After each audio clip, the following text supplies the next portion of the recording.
Tarif kamar homestay yang disewa Agus Buntung, dalam sepekan bawa 3 hingga 5 wanita. Homestay N menjadi salah satu lokasi rekonstruksi kasus kekerasan seksual dengan tersangka Iwayan Agus Suartama, 21, alias Agus Buntung. Homestay yang terletak di Mataram, Nusa Tenggara Barat, NTB, tersebut sering didatangi Agus Buntung, bahkan penjaga homestay mengenalnya. Proses rekonstruksi di homestay digelar secara tertutup karena kondisinya sempit. Kamar homestay hanya berukuran 3 x 3 meter dengan fasilitas kasur, toilet, dan kipas angin. Agus Buntung memperagakan sejumlah adegan mulai membayar uang sewa kamar sebesar Rp50.000 hingga membawa korban ke kamar. Sebelum masuk ke kamar, Agus dan korban telah bersepakat pembayaran sewa kamar ditanggung oleh Agus. Adegan yang diperagakan Agus merupakan peristiwa dugaan kekerasan seksual yang terjadi pada tanggal 7 Oktober tahun 2024 lalu. Homestay tersebut terdapat 10 kamar yang berderet di depan dan belakang. Agus selalu memesan kamar nomor 6 yang terletak di pojok.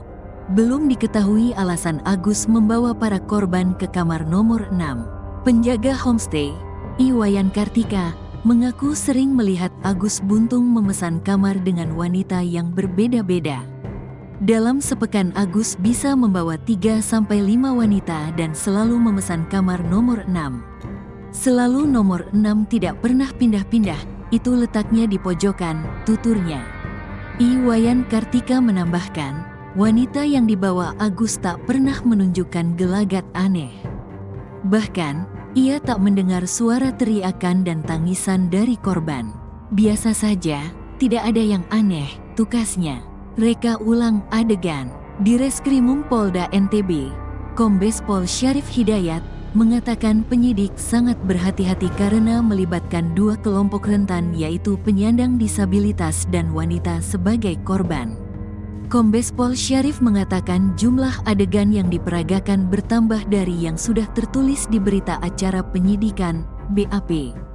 Karena ada perkembangan perbuatan yang dilakukan tersangka, dalam rekonstruksi tersebut mengembang di lapangan, kami mengakomodir keterangan tersangka di lapangan, tuturnya, Rabu, dikutip dari tribunlombok.com. Dalam reka ulang adegan, Agus dan korban bertemu di Taman Udayana, kemudian mereka menuju homestay. Ia menjelaskan kronologi kekerasan seksual versi Agus dan korban berbeda, termasuk kesepakatan pembayaran kamar homestay. Kalau menurut korban, tersangka yang lebih aktif. Kalau menurut tersangka, korban yang lebih aktif, bebernya. Setelah keluar homestay, Agus diantarkan korban ke Islamic Center. Pembelaan kuasa hukum Agus. Kuasa hukum Agus, Ainuddin, menyatakan ada kejanggalan dalam proses rekonstruksi. Misalnya ada keraguan penyidik, kekaburan informasi dari saksi maupun korban bisa terungkap dalam rekonstruksi tersebut, tuturnya. Menurutnya, hubungan badan yang terjadi di homestay atas kesepakatan kedua pihak dan tanpa paksaan. Sebelum diantar ke kampus, di depan ada adegan mesum oleh orang lain, si perempuan mengatakan bagusnya adegan yang tadi, jelasnya. Ia membenarkan Agus yang mengajak korban ke homestay. Di sana, korban kecewa karena Agus tak menepati janjinya membayar sewa kamar.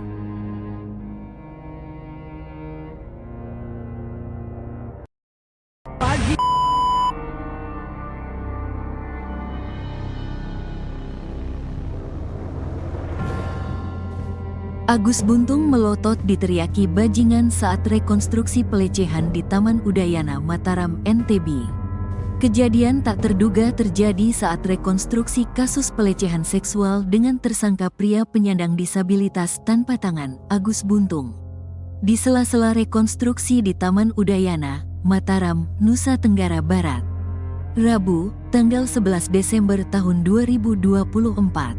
Agus Buntung dimaki oleh warga. Bajingan, teriak warga ke arah Agus Buntung. Respons Agus Buntung saat diteriaki bajingan oleh warga.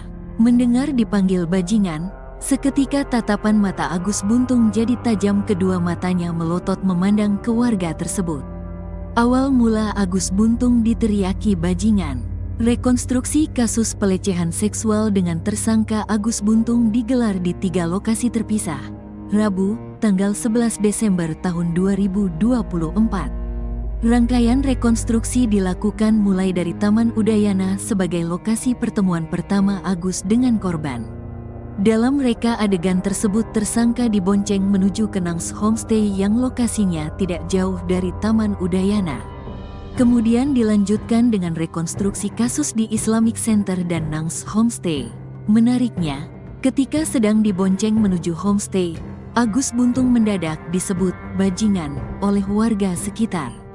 Bajingan, teriak seorang pria dilansir dari akun X @Twitter, Rabu, tanggal 11 Desember tahun 2024. Agus Buntung yang mendengar teriakan pria tersebut seketika langsung melotot dengan tatapan tajam. Bak seolah merasa tak bersalah, Agus Buntung tetap terlihat tegap tanpa raut sedih meski di tengah kerumunan. Kuasa hukum yakin Agus Buntung tak lakukan pelecehan. Wayan Agus Suartama, 22, alias Agus Buntung menjalani rekonstruksi di 3 tempat hari ini. Rabu, tanggal 11 Desember tahun 2024. Adapun lokasinya antara lain Taman Udayana, Islamic Center dan Nang's Homestay. Agus diduga telah melecehkan 15 orang, 3 diantaranya adalah anak di bawah umur. Meski sudah menjadi tersangka, Agus tetap berkilah bahwa dirinya tidak bersalah. Berdasarkan pengakuan Agus dalam pemeriksaan di Polda NTB, tersangka dan korban ada kesepakatan untuk melakukan hubungan seksual.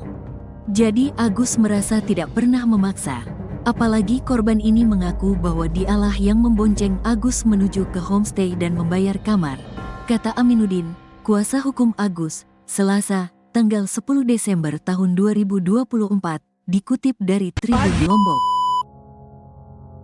Menurut Aminuddin, alasan korban melapor karena pada saat itu, uang yang digunakan untuk membayar kamar tak dikembalikan Agus. Diketahui, Agus saat itu mengaku tidak memiliki uang, sehingga ada perjanjian tersangka akan menggantikan uang korban. Lalu, karena uang untuk membayar kamar itu tidak dikembalikan Agus, maka Agus dilaporkan, ujarnya. Sebelum diantar ke kampus di depan ada adegan mesum oleh orang lain, si perempuan mengatakan bagusnya adegan yang tadi, kata Aminuddin. Demi membuktikan dalihnya itu, Agus kini menggaet 18 pengacara sekaligus. Aminuddin juga menyatakan, dirinya bersama 17 anggota tim kuasa hukum siap membela Agus. Sejauh ini, pihaknya telah menyiapkan upaya pembelaan, termasuk bukti-bukti kuat untuk mendukung pembelaan tersebut. Agus Buntung minta damai. Agus Buntung atau Wayan Suartama atau Agus Trax yang kini telah ditetapkan sebagai tersangka atas kasus pelecehan minta damai dengan korban. Diduga Agus Buntung minta damai dengan 15 orang yang diduga menjadi korban kasus pelecehan yang dilakukan olehnya. Kini, Agus Buntung telah menjadi tersangka dan tahanan rumah atas kasus pelecehan seksual di Mataram. Takut akan dipenjara karena kasus pelecehan yang dilakukan oleh dirinya, kini Agus Buntung minta damai dengan 15 korban pelecehan. Padahal awalnya Agus Buntung ngotot mau melaporkan pihak tertentu karena tuduhan pencemaran nama baik.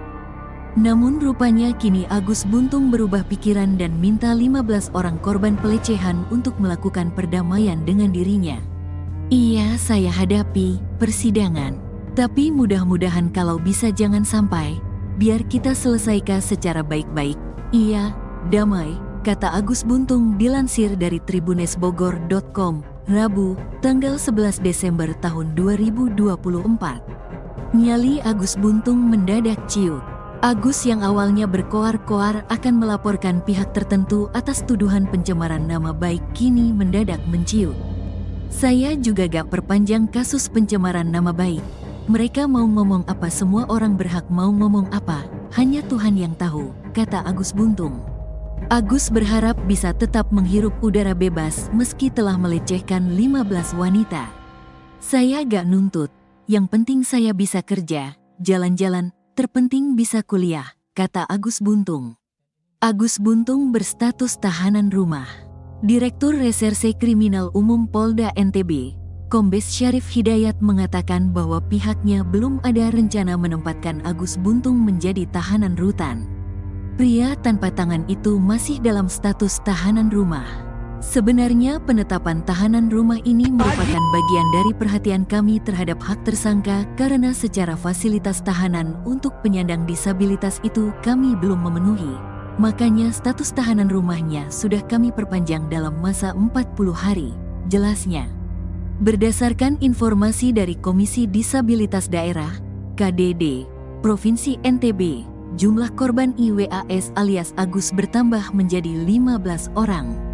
Saat ini, fokus kami terkait berkas perkara yang sudah kami limpahkan ke jaksa peneliti. Memang ada 2 korban tambahan yang sudah kami mintai by berita acara investigasi. Salah satunya memang ada anak. Tetapi, fokus kami dalam pemeriksaan laporan pertama ini ada 5 korban, termasuk korban itu sendiri, pelapor, kata Syarif. Agus Buntung sebagai tersangka dalam kasus ini dikenakan sangkaan pasal 6 huruf C Undang-Undang Nomor 12 Tahun 2022 tentang Tindak Pidana Kekerasan Seksual, TPKS. Ketua Komisi Disabilitas Daerah, KDD, NTB Joko Jumadi mengatakan Agus menggunakan modus yang sama seperti terhadap korban dewasa.